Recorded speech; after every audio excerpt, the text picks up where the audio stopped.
So my question is, are we getting too many pen sign serialized cards in Union Arena? And you might be thinking, what are you talking about? I've seen your other videos. You love the fact that these pen sign serialized cards are coming out and being included. And from a collector perspective, yeah, that is amazing. It makes box openings really fun. And I do genuinely think what they are doing is amazing. They're taking it to levels that other TCGs haven't done. And yeah, I do think it's amazing. Now, what I'm talking about here is from a purely sort of financial point of view. If you are looking to buy these serialized cards, these pen sign serialized cards, I would be a bit cautious. Like, personally, I'm not buying any of them. I mean, to be honest, I'm not really collecting that much at all at the moment. It's more box openings for the channel 4 videos. You know, if I get something, I get something great. But I'm not really actively collecting many TCGs at all at the moment. A lot of that comes down to running an online store. So any money I do have, I kind of want to put into getting product and just constantly trying to improve that. So that's why I'm not collecting. But I think even if I was collecting, I don't think I would buy a pen sign serialized card, just based on the fact that obviously the prices are insanely high. Like, if you're going after that 0-1, you might have seen my Attack on Titan video, like $15,000 for the Mikasa 01 serial pen signed card. Now, why I would be cautious about buying these, you know, if you pull it, great. Personally, if I pulled one out of my Attack on Titan boxes, amazing, but I probably would sell it because of its value, right? You know, that's several cases of products I could get in for that one card. And although I love collecting and I love the IP, like, I think I would just sell it, because here's the problem with when they start doing it with every set. So for those of you that don't know, like, Sword Art Online Volume 2 got announced. They also said pen sign serialized cards, which was a surprise to some people, as they were expecting maybe it's only going to be in the Volume 1. I mean, regardless, that set has already sold out within like 24 or 48 hours of it being announced and up for pre-orders and distribution. Like, I saw a post online, it literally just sold out insanely quick. It is getting pen sign serialized cards, and it seems like pretty much most sets going forward at this point in the Japanese release are getting these pen sign serialized cards. We've had a lot already. There are some like less popular sets that come out that obviously don't get the same amount of attention, but even those less popular sets are getting serialized pen signed, or have already got pen signed serialized cards in them as well. So why I would be cautious if I was spending thousands and thousands on these cards is, obviously, without a doubt, the TCG's new. Like, 5 years from now, 10 years from now, it might not exist. We really don't know how long term this will go. If the TCG doesn't exist after a few years, or drops in popularity, you know, whatever happens, it's a new TCG. There's so many variables. We're not talking about a TCG that's been established for 10 years with collected player base and everything. This is new, so the risk is already high for any sort of collector or collector item or whatever it is. You throw into the mix, obviously, these really amazing desired pen sign serialized cards, and what happens is, I've seen it in other TCGs before, and that's why I'd be a bit cautious with it.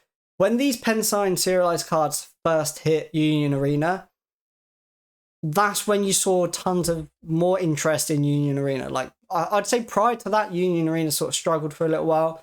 Obviously, I can't comment on playability side of things and if that's improved or not.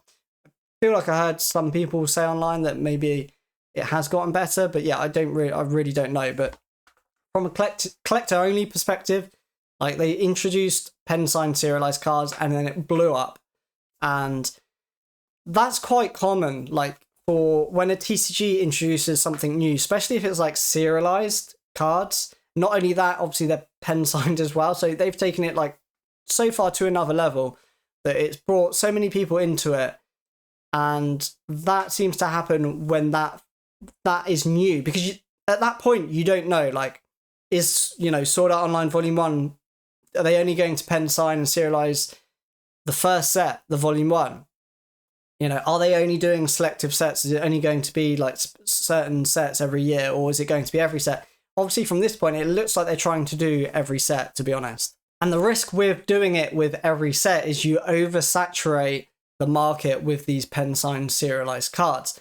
People don't have 5 to 10,000 to spend every month when a new set comes out on a pen signed serialized card. They will pick and choose the IPs. Obviously, typically they will go to the most popular IP or the one that they like the most, which is likely to be one of the popular ones. But in doing that, there's just so many of these cards out there that there's just almost not enough people to meet that supply. There won't be the demand to meet the supply of all of those pen signed serialized cards. The way I know this is other TCGs have done similar things in the past, and the pattern is the same. So I'd say roughly in around 2022, I think it was, maybe even 2021, Weiss Schwarz actually lost a lot of their licensing for the voice actors' signatures on their English releases. So the Japanese set would still have the signed cards. But when it came to English, they didn't have the license. They weren't allowed to have those signed cards on the English release. So what they did instead, they had like a hot stamp of a generic, emblem or the name of the show or the name of the IP on the card. And then alongside that, they serialized the SPs or the SSPs depending on the set.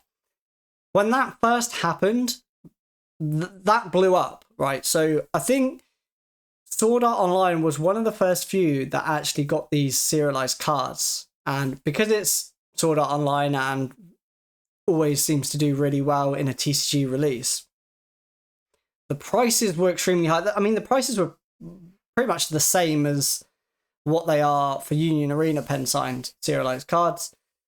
Sometimes more. So when that Sword Art Online set came out with serial cards in English, there were prices. I'm pretty sure 10,000 US dollars at least for certain cards. Now, obviously, in that case, you're getting 5 or 6 characters with serialized numbers stamped on them, but they only went from 1 to 10.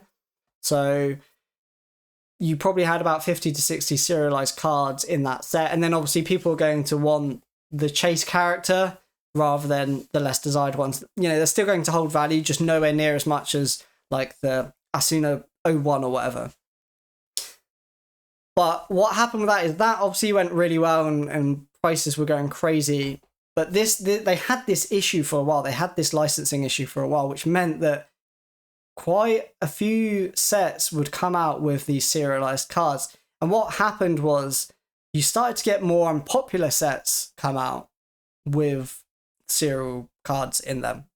And they really struggled because, again, the same sort of thing happened. The serial market then oversaturated. There was loads of these serialized cards that people didn't really want. And this happened for a while, and eventually people actually got bored of the serialized cards and rather would have had the signatures back in the sets.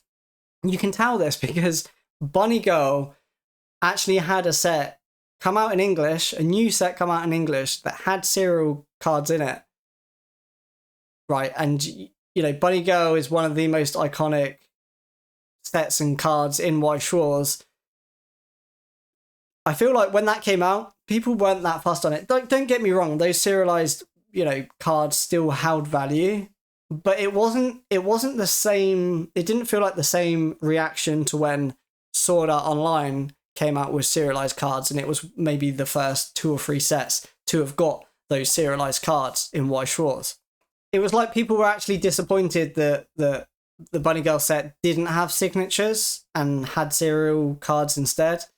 And I know that's a bit of a different dynamic because you're losing the signatures, getting serial numbers instead. But I believe the overall concept, the overall reaction and like change to the market was purely based on the fact that there was just too many serialized cards. Like if you do like 1 or 2 sets a year that get serialized cards, yeah, obviously they're going to blow up. Like prices are going to be mad, sealed product are going to be mad, and they're going to do better than your standard set. But that way you wouldn't be oversaturating the market. Now, as a company making sets, do you really care about the secondhand market when you could just include them in every set and see, you know, better sales. Like, I completely get it. And from a collector perspective, taking financial money value completely out of it, I would rather these pen signed cards just be in every set, because knowing you can open a box, and I know it's a slim chance, but knowing there's a tiny chance you can pull such an insane card,